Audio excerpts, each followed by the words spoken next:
me do my two-step.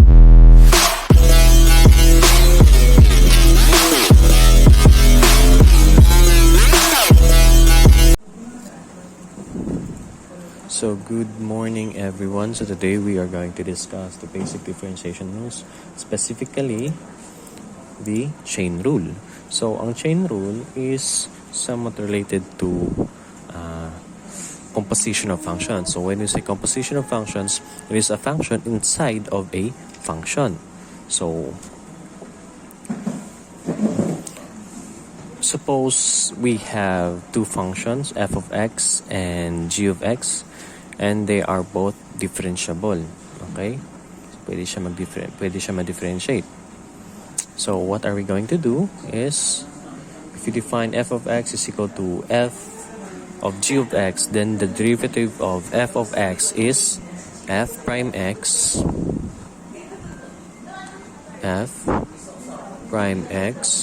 is equal to f prime of g of x times g prime of x. Yan. If we define our f of x or our function into f of x and g of x. Next naman, if you have y is equal to f u, okay, and u is equal to g of x. So, same yapon siya, no? There is a value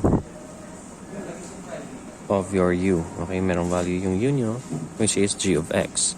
So, the derivative of that is dy over dx is equal to dy over du, or the derivative of our u, over our g of x, times du over d of x. Okay, so for example, we have, okay, ito ha. For example, dito tayo sa taas. We have rz is equal to square root of 5z minus 8. Okay, so sir, rational function lang naman yan. Hindi naman yan composition of functions. So, masasabi natin na composition of function siya kasi nga, there is a function inside of a function. Kasi yung square root niya is also a function. So, same dito, no? Parang square root of u. Yun, parang ganun siya. So, dito pa lang, or f of x is equal to square root of u. So, same siya sa function of u. Kasi nga, there is a certain value and differentiable yung nasa loob niya. So, what are we going to do here is to use the formula, ito, no? F of g of x, f prime of g of x times g prime x. So, first, kailangan muna nating i-differentiate itong dalawa, or in other term, derive our two functions. So our first function is f of x is equal to square root of x. Saan galing si square root of x? Oh, I mean f of z pala. R of z is equal to square root of z. R of z is equal to square root of z. Yan. Saan galing yan? Sa ating function. Okay, ito. Next is r of z is equal to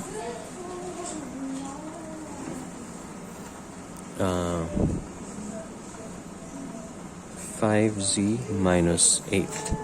Saan galing si 5z minus 8? Doon sa ating loob na function. If we derive this will become, okay, multiply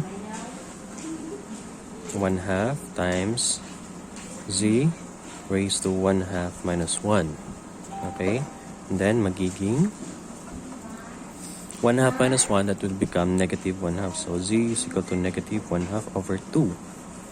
Yan. And then, since this is negative, so meaning we are going to bring it down to the denominator so that this will become 1 over 2 times z raised to 1/2. Okay, so kasi nga, pag bring down mo itong negative 1/2, pag change yung sign niya, magiging positive siya. So, that is a 1 over 2 times z raised to 1/2. Or, kung i-convert naman natin siya into rational function, this will become 1 over 2 times square root of z. Saan nakuha itong square root to? Kasi nga 1/2. Kung i-convert mo siya sa rational function, magiging square root siya. Okay, so that is now our derivative of our square root of z. Now, let us go to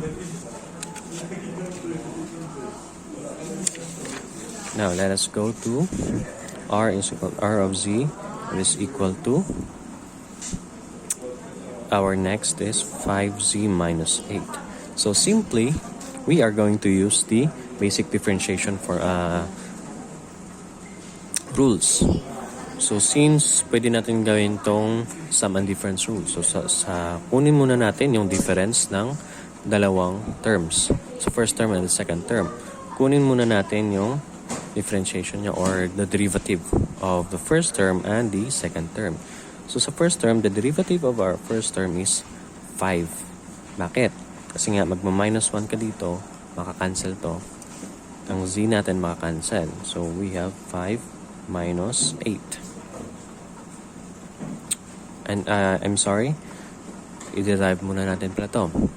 What is the derivative of a constant function? That is 0. So 5 minus 0, we have 5. So the derivative of r prime z, rz57 minus 8 is equal to r prime z is equal to 5. Okay. So anong gagawin natin sa dalawang ito? So sinabi ko kanina sa formula, ang gagamitin natin is r prime z is equal to f prime g of z times g prime of z. So saan dito? Si f of z and g of z. So si f of z ito. Okay, our first term or our first function. Next naman si r of z, g of z pala ito. Okay, this is g of z and this is f of z. Okay. So, using the formula, first, g of z natin, f prime 5z minus 8 times, what is the derivative of our g of z? Okay, g prime z. So, r prime z, or ito, 5. Okay. That is 5. Next.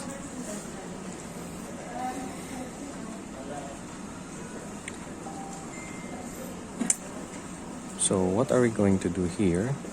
Okay. Kasi nga, f prime. Okay. F prime 5z minus 8. So, f of g or f of z is equal to square root. Square root of 5z minus 8. Yan. Times 5. So, the derivative of this is, okay, convert natin sa exponential form. We have, okay, 5z minus 8 divided by 1/2 transfer.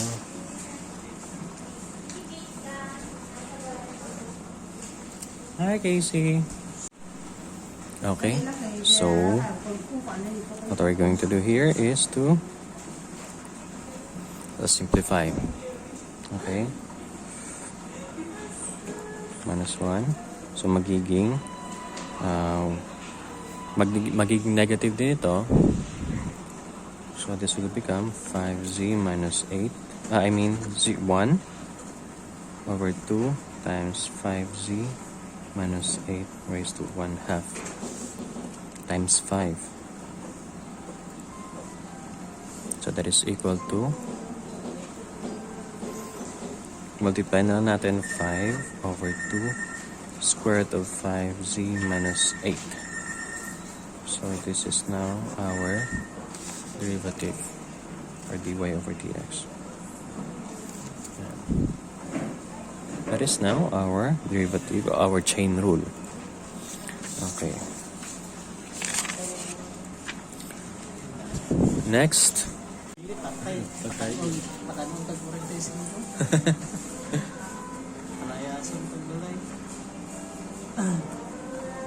Okay, so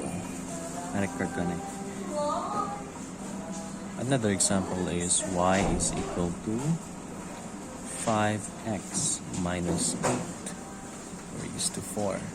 So what you're going to do here is just simply bring it down here, the 4, use it as a term. Okay, so this will become 5x minus 8, and then 4 minus 1 multiplied by the derivative of your inside. So 5x minus 8. So the derivative of 5x minus 8 is equal to 5. Simply 5. Cancel man to kasi nga magiging 0 to. And then sa 5x, mawawala siya ng 1 exponent. So magiging constant na lang siya. And then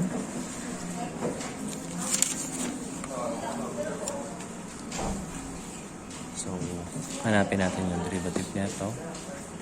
So, this will become 4 times 5x minus 8, 22, 3 times 5, so become 25x minus 8 cube dx. So that is how you solve for the chain rule of the derivative. Good morning, everyone. So today we are going to discuss the integral of a function. So when we say integral, it is an antiderivative. So last meeting na-discuss natin kung paano hanapin yung derivative ng isang function. Ngayon naman, hanapin naman natin yung antiderivative niya, or the reverse of your derivative. So the definition of the integral is a function f is called an antiderivative or integral of f on an interval I if f prime x is equal to f of x for all x in I. Okay? So meaning, kabaliktaran niya lang ang integral. Kabaliktaran ng ng derivative ang integral, or tinatawag natin na antiderivative. So an antiderivative or integral is used to find the general solution to a differential equation. A differential equation in x and y is an equation that involves x, y, and the derivative of y. So yung ginamit, diniscuss natin last time. So yun yung differential equation.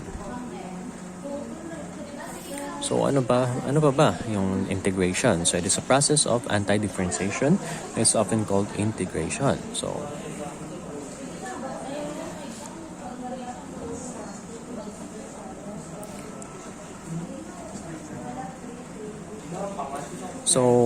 yung antiderivative natin happens to be not just one function, but whole family of functions. So this family can be written as a polynomial plus c, where c stands for any constant. So yung antiderivative natin is any form of isa siyang family of functions. For example, we have derivative of x. Yun. So x plus c. So usually yung answer ng integral, yung answer ng integral is usually merong c talaga yan sa likod, to indicate that there is any constant number present on that certain function. So, kaya nga, tinatawag na family of functions siya kasi nga, kada isang constant term is also another function. So, since infinite yung numbers, so, there's many possibilities sa paghahanap ng ating constant function. Now, paano ba natin masosolve yung antiderivative? So, maraming kagaya ng derivative. Sa pagkuha ng derivative, marami din siyang process. That includes, number 1, so if you have a constant number, integral of 1 dx, okay?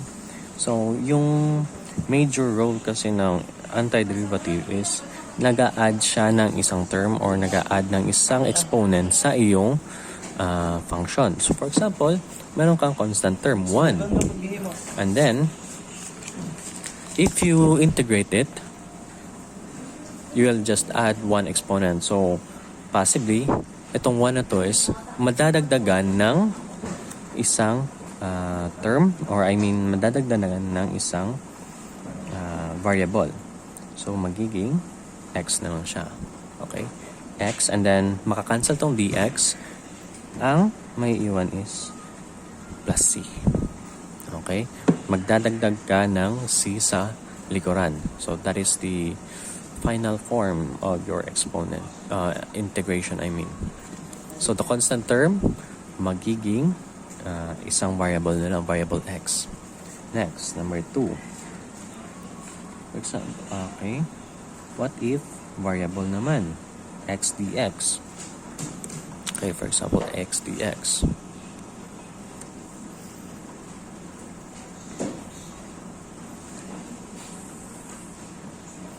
So, paano yan? So, what you're going to do is to add one exponent sa yung function mo.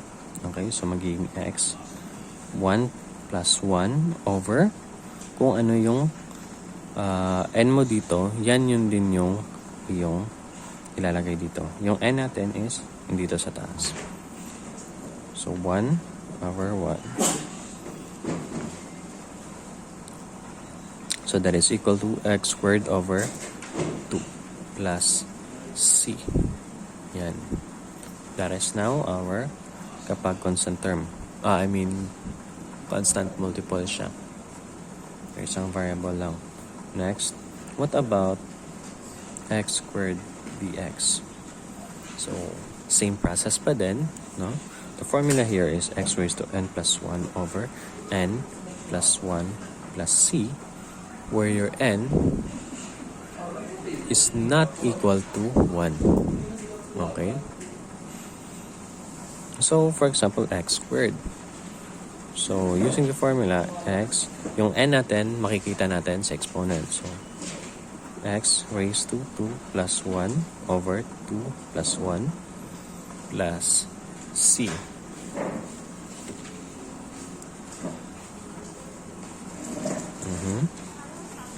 So, this will become x cubed over 3 plus c. Yan. Now, what about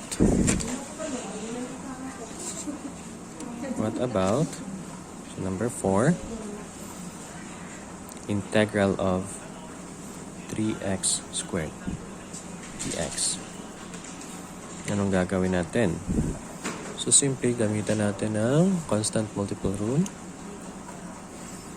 So, sustain muna natin si 3. Okay. And then, derive tayo, mag-add tayo ng 1 sa exponent and then 3 din dito sa ibaba. Kasi nga 2 plus 1 is equal to 3. So, maka-cancel to. May iwan na lang is x cubed plus c. So, this is now the answer. Okay?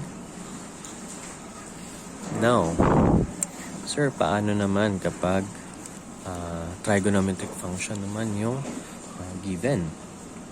So, malalaman natin yung kung paano natin makukuha yung integral formula niya using meron siyang certain value. Ang integral ni sin x dx that is equal to negative cosine x plus c. So take note, si integral of sin x dx that is equal to negative cosine x plus c. Okay? Next naman, integral of cosine x dx that is equal to sin x plus c. So take note, ang pinagkaiba lang nila, hindi sila magkapareho na binaliktad lang. So take note, kapag si sin yung i-integrate mo, negative si cosine. Pero si cosine, still positive si sin. Okay? Next, number 3. Integral of secant squared x dx. So si secant squared x dx, that is equal to tan x plus c. So take note, si secant squared x times dx, yung integral niya is tan x plus c. Number 4.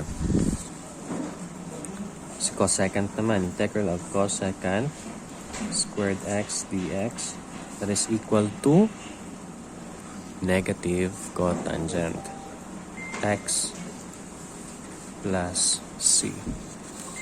So yan yung answer niya, negative cotangent x plus c. Number 5.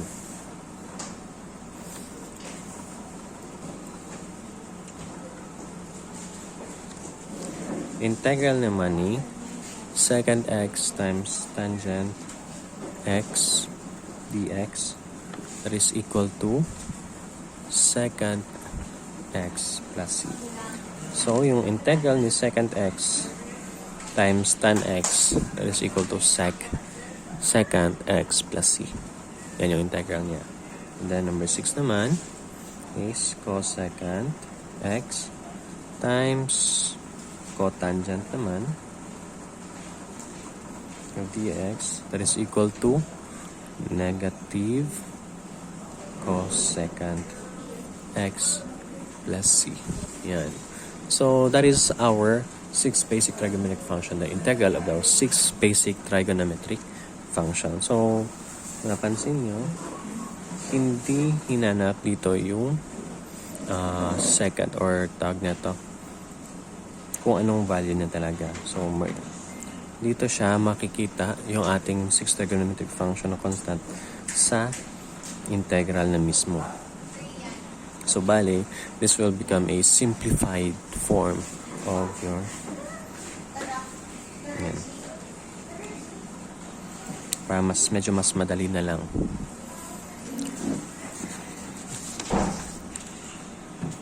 Okay? So, that's all for today. Thank you and God bless.